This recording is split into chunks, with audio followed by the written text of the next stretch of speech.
All right, welcome back to the #1 Cochran Sports Showdown. I'm Rich Walsh. We're going to continue our Steelers talk here, and we're going to talk a little bit about defense. Mark, we didn't see any of the starters basically playing, all the big-time playmakers. No T.J. Watt, no Cam Hayward, no Minka, no DeMonte Casey. I mean, that list keeps going. I mean, can you take anything away from what they did out there without all those guys playing? Yeah, Baker Mayfield's pretty bad. Well, that team's going to be pretty bad, the Buccaneers. But, you know, that's something that you will see more of this week. I think they'll have sort of a game plan where all these guys are getting reps.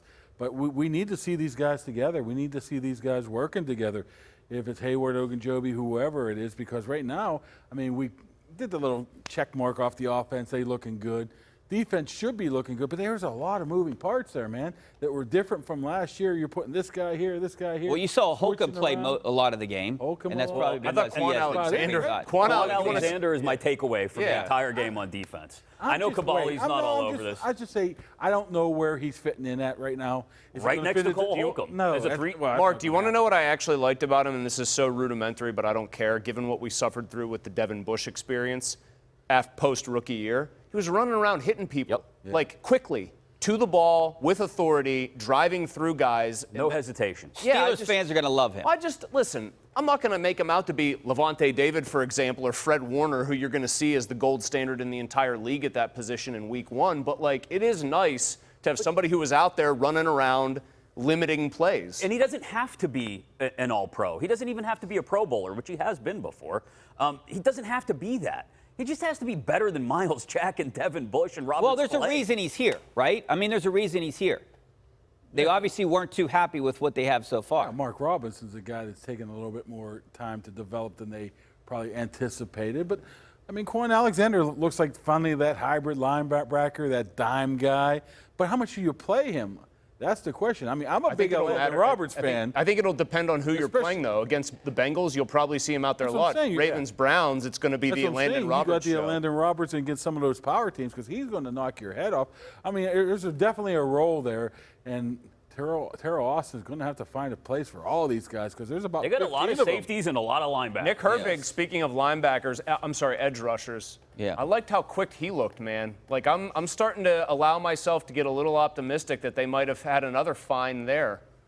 I mean, I feel like I have to run this by you, though, because this is like the filter here. No, he's been good. He's been good. He's been doing just that all looks quick. He looks like he's going to be quick enough to stick at the edge. I can't remember what he called it. It was called at Wisconsin, like the designated pass rusher.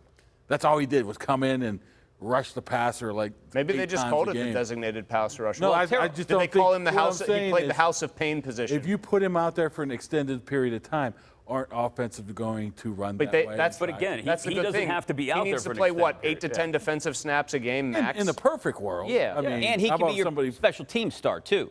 I mean, the Steelers need a special teams guy. I'm not saying anything bad about Nick Herbig because he's a stud. But I'm just saying, once again, you got 2 all-pros potentially. Well, I think that's a good thing. I think that's a good thing, though, that you say, hey, 6 to 8 snaps or whatever, because Golden's supposed to give you maybe 10 to 15, and that's the whole point. If you can get the other 2 playing 65 high-quality snaps a game, you're going to be in a pretty good spot. Yeah. All right, speaking of saying something bad about someone, Ben Roethlisberger talked a little bit about Kendrick Green. I want to get into him. Does he make the team?